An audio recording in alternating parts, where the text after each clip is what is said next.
में बिछाता है, कर्ज के जाल में। पाकिस्तान की जीडीपी जितनी है उससे ज्यादा उसने कर्जा ले लिया है, यानी पाकिस्तान को पूरी तरह बेच देंगे तो उसका कर्जा नहीं चुका पाएगा पाकिस्तान। लेने से पहले इमरान खान को नहीं समझ में। मालदीव समुद्र के किनारे बीचों बीच में स्थित एक द्वीप है, कई सारे द्वीप है। ये एशिया में सबसे छोटे देश में, ठीक है, इतना छोटा छोटा द्वीप है। और इसकी जो ऊंचाई है समुद्र के लेवल से, ये ऊंचाई महज 1.5 मीटर है। 1.5 मीटर का कहने का सेंस है कि जो फर्श पर आप लोग बैठे हैं और जो हम इतने ऊंचाई स्टेज पर, तो मेरा स्टेज केवल 1.5 मीटर ऊंचा है। अगर समुद्र का पानी 1.5 मीटर ऊंचा उठ गया तो मालदीव को डूबने से कोई नहीं बचा सकता है। मालदीव की ये जो फिलहाल स्थिति है 1.5 मीटर की वजह से, इतना ज्यादा इसने पर्यटन का काम कर दिया है कि यहाँ पे लोग अपने घर में अगर घर वहां पे रेस्टोरेंट बना दिया है खूब अच्छा समुद्र के किनारे, तो ऐसे रहिएगा ना तो बेड आपका कहाँ रहेगा, ऊपर, और नीचे तो सीधे किस में जाएंगे, समुद्र में।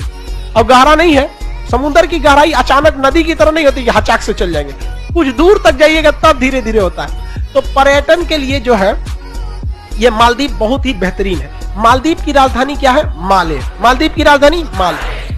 इसका समुद्र तल से ऊंचाई महज 1.5 मीटर। अब इसकी स्ट्रेटेजिक वैल्यू समझते हैं। ये पर्यटन के लिए पूरी दुनिया में फेमस है, पर्यटक लोग जाते हैं, लेकिन हम लोग के लिए कितना अफसोस की बात है कि इसी के ऊपर जो है लक्षद्वीप, हम लोगों ने लक्षद्वीप को उतना अच्छा से नहीं सजा पाए ताकि लोग वहां घूम सके। हमारे यहाँ हीरो हीरोइन कहाँ जाते हैं घूमने, मालदीव। लक्षद्वीप हमारा अपना उतना अच्छा से नहीं घूमने जाते। यहाँ पर मालदीव को फंसाने के चक्कर में पड़ गया चाइना। चाइना ने सोचा कि यहाँ अगर हम सेना का अड्डा ले लेते हैं, इसको कैसे भी अपने फेवर में ले लेते हैं मालदीव को, तो ये हम हमेशा यहाँ से भारत पर हम क्या कर सकते हैं, नजर बनाए रख सकते हैं। समझ में आ रहा है कि नहीं आ रहा है? तो इसने इसी हिसाब से मालदीव का माले बंदरगाह लेने के लिए पेशकश किया था। चीन की एक चाल है कि चीन के पास इतना पैसा है, इतना पैसा कि उसको वर्ल्ड बैंक ने जितना कर्जा दे रखा है उससे ज्यादा अकेले पैसा चाइना ने दे रखा है लोगों को। ये दुनिया को अपने डेथ ट्रैप में बिछाता है, कर्ज के जाल में। वो उसको पता है कि देश में कहां कहां करप्शन होती है और कौन कौन सी योजनाएं फेल हो जाती है। जैसे अगर बिहार में अगर कोई योजना आएगी, नहर योजना सक्सेस होगी, सब बाबू लोग खोट के रख जाएगा लोग। नल जल योजना नल जल योजना में टंकी घरे खोल के लेके चल जाएगा सर। भाई नल जल की जरूरत अच्छी बात है, बट वहां दीजिए जहां सूखा क्षेत्र है। अदरवाइज में नल जल की जरूरत बहुत ही ज्यादा नहीं है। यहाँ पर टोटी लगाना हर जगह, क्योंकि बिहार की एक संस्कृति है ना, यहाँ किसी के दरवाजा खोल के खटखटा के अगर पानी मांगिएगा ना तो आराम से पिला देगा, बस कोरोना ना रहे कोरोना के समय भगा देगा, निकल गया। कोरोना के समय बहुत बड़ी समस्या हो गई, अदरवाइज में दिक्कत नहीं। तो चाइना को पता है कि देशों में कहां कहां समस्याएं आती है, वो उसमें इतना कर्जा दे देता है, इतना कर्ज दे देता है कि वो देश कभी औकात ही नहीं है चुका देने की। अब आप समझिए ना, पाकिस्तान की जीडीपी जितनी है उससे ज्यादा उसने कर्जा ले लिया है, यानी पाकिस्तान को पूरी तरह बेच देंगे तो उसका कर्जा नहीं चुका पाएगा पाकिस्तान।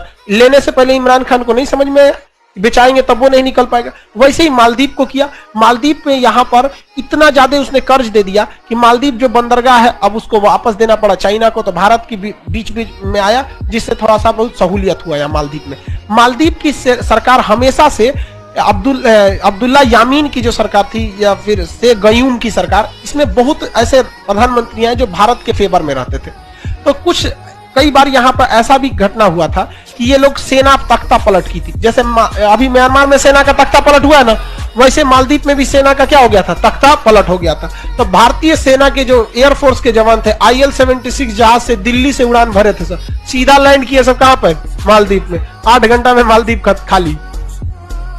तो भारत सरकार को भी ऐसे इधर को उतार दे से म्यांमार में सब काम खत्म। लेकिन म्यांमार में हमको फूंक फूंक के कदम चलना है, क्योंकि वहां चाइना एकदम पास में से है। या तो ऐसा ना हो कि सीरिया बन जाए, क्योंकि सीरिया में भी विद्रोह हो रहा था सेना को लेकर, अमेरिका एंट्री मारा, उधर से रूस एंट्री मार दिया, क्या हाल हो गया सीरिया का, चौपट हो गया। वैसे हम लोग का भी ना हो जाए, इसलिए हम लोग थोड़ा सा फूक फूक के कदम रख रहे हैं। तो मालदीव एशिया के सबसे छोटे देश में है। यहाँ पर जो है मालदीव जो है ये पर्यटन क्षेत्र के लिए फेमस है। तख्ता पलट को बचाने के लिए भारतीय एयरफोर्स यहाँ से यहाँ पर गई थी, ऑपरेशन कैक्टस चला के यहाँ पर इन्हें बचाया गया था। और मालदीव की कुछ खास औद्योगिक विकास नहीं है, ऐसा नहीं है कि बहुत बड़ा इंडस्ट्रीज वगैरह है और कुछ नहीं। इसकी अर्थव्यवस्था पूरी तौर पे किस पर आधारित है, पर्यटक पे। और यहाँ कभी भी सुनामी वगैरह की खतरा ना के बराबर रहता है, कभी नहीं आएगा। जो जगह विषुवत रेखा के पास रहता है, देखिए 0 डिग्री है ना, तो 0 डिग्री वाला जो एरिया रहता है, अगर यहाँ भूकंपीय क्षेत्र नहीं है, अगर यहाँ भूकंपीय क्षेत्र नहीं है तो सुनामी नहीं आएगा। तो ये 0 डिग्री वाले एरिया में देखिए 0 डिग्री के पास है कि नहीं है, हवाई दूर है आसपास, तो यहाँ चक्रवात नहीं आते हैं। जबकि इंडोनेशिया भी विषुवत रेखा के पास ही है, लेकिन यहाँ भूकंपीय क्षेत्र होने की वजह से यहाँ पे क्या आ जाते हैं सर, सुनामी वगैरह आ जाते हैं। तो ये शांत एरिया आ जाता है और कुछ इसकी खास विशेषता नहीं है।